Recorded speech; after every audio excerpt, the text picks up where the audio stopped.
Hi there, I'm Alan Ackman, and you're watching a module on the ethics of internal crisis communication, part of the Pluralsight library of courses. This particular module is part of a larger course on communicating in crisis situations, focusing on internal communication. All communication, regardless of the specific audience or purpose, is at some point going to intersect with ethical considerations. There's a very distinct reason for this. Communication, and especially language, concerns itself above all things with representing truth, and speakers are constantly making decisions about whether their language is intended to clarify a listener's understanding of a reality by bringing it closer to that reality, or whether it will push a listener's understanding away from that reality. This is especially true in crisis communication. In crisis communication, most listeners are going to be in an incredibly emotional and vulnerable state, which potentially renders them vulnerable to exploitation and deception on the part of speakers. Furthermore, power dynamics in a crisis context are often going to be uneven, where a stakeholder impacted by a crisis lacks key information or insight that the organization itself occasionally possesses, which again leaves stakeholders or listeners vulnerable to exploitation. For that matter, the higher stakes of crisis communication have a way of forcing ethical considerations to the forefront, since ethical stakes are incredibly high. In a crisis, poorly communicated or willingly withheld information can significantly increase the damage stakeholders face, even to the point of physical injury or death, should such information be withheld. It is not an exaggeration, therefore, to say that the decisions made when communicating in a crisis are often value-defining decisions, which either shape or reveal the core value systems of the organization in crisis. This module is going to take a few minutes to consider ethics and crisis communication. Just so you're aware, it isn't going to be a module designed around telling you the right thing to do when confronted with an ethical crisis. Those are decisions that ultimately come out of deeply personal circumstances and value systems, and it would be impossible for me to universalize an ethical stance. What this module is going to do, therefore, is try to give you some ways of examining ethics in crisis communication by providing frameworks and raising issues. Frameworks that can help stabilize a decision-making process and sharpen your understanding of the implications of ethical communication. I'll also provide a few specific examples of ethical dilemmas that you can consider in light of these frameworks. Sometime during or after the module, consider these questions carefully or discuss them with your team. When an actual crisis hits, therefore, you'll have already considered the ethical implications of your actions and communication. So let's get started. This first clip is going to briefly touch on some of the dominant ethical frameworks that exist in the world of crisis communication, and which one might be most relevant or meaningful to the people doing this kind of work with an IT slant. First of all, it's important to recognize where ethics come from, as well as the accompanying question of why ethics matter, particularly why the high variability of ethical frameworks matters so much. Developmental psychologist Kohlberg presents a pattern of development that typically goes through 6 stages. The first is an obedience and punishment orientation, in which children make decisions based on whether those in authority will punish them if they misbehave.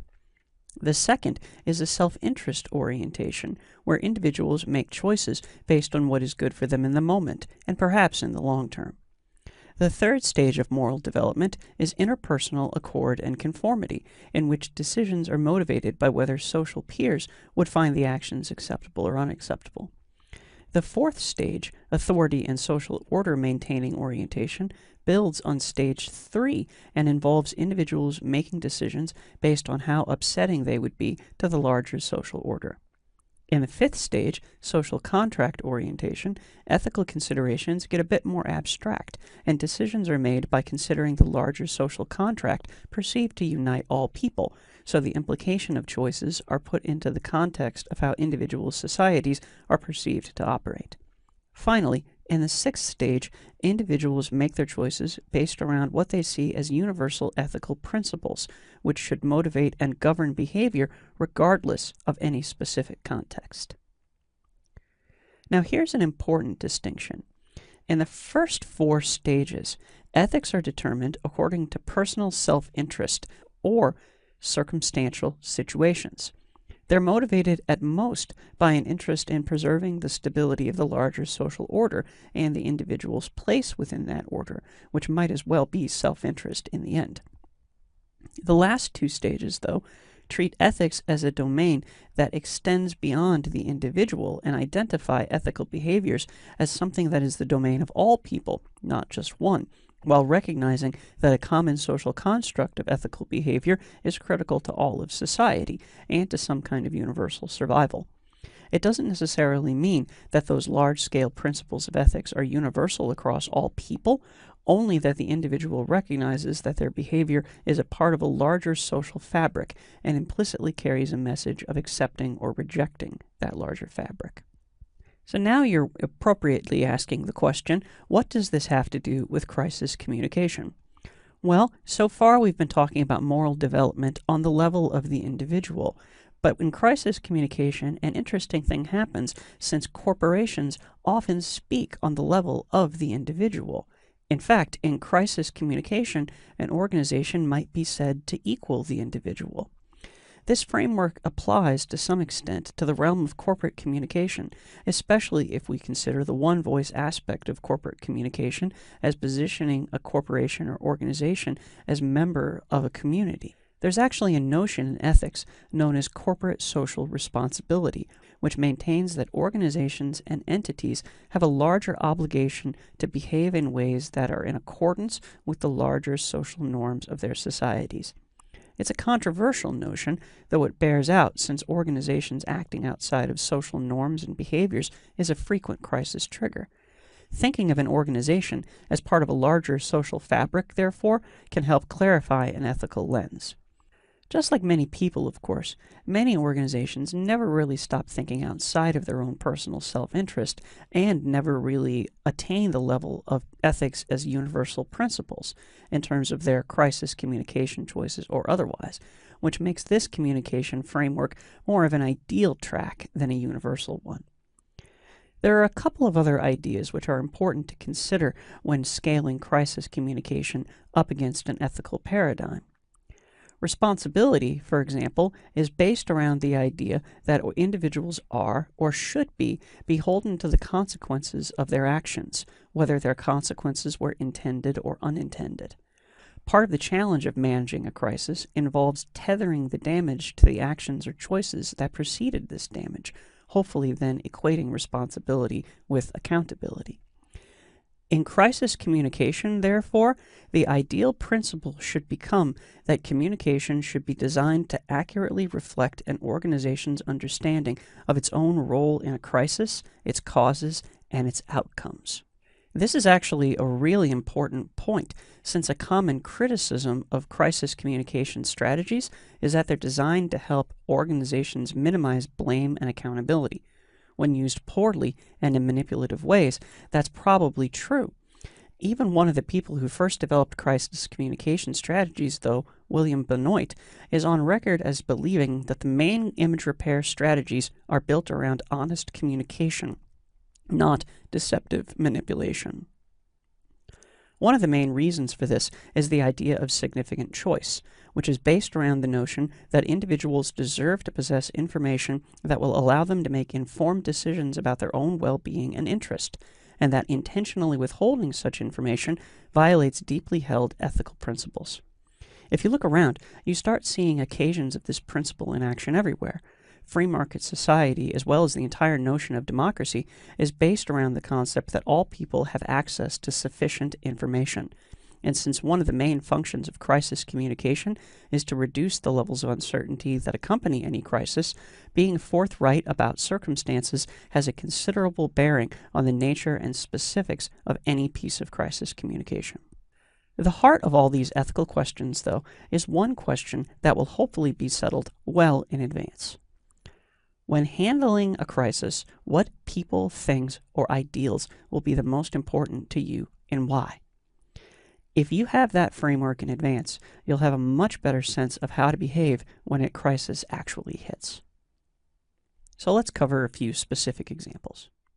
Let's conclude by emphasizing some of the most important points from Module 6. First, crisis communication intersects with ethics more regularly than most communication because of the imbalanced power relationships and value-defining stakes. Ideally, individuals and organizations will make choices based around larger community norms and values rather than pure self-interest. This is important since even presumably manipulative models of crisis communication have honesty at their center and a goal of accurate responsibility.